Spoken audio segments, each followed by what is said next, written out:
Bentrovati al meteo. Anticiclone sempre più presente, sabato 10 luglio sarà una giornata di bel tempo e caldo un po' più sopportabile. Vediamo allora il dettaglio. Sul Veneto avremo un ampio soleggiamento, il cielo si presenterà sereno o al massimo poco nuvoloso. Qualche nuvoletta sui settori montuosi e pedemontani ci sarà, ma del tutto innocua. Clima gradevole con temperature minime tra 17 e 22 gradi, valori massimi compresi invece tra i 27 e i 31 gradi.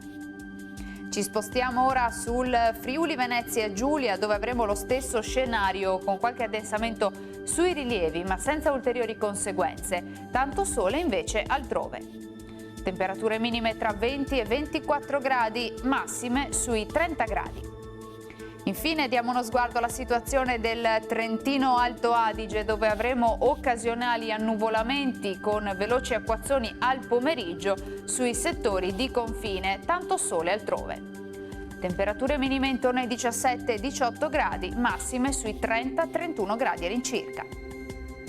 Dal meteo di Antena 3 per ora è tutto, grazie per l'attenzione e arrivederci.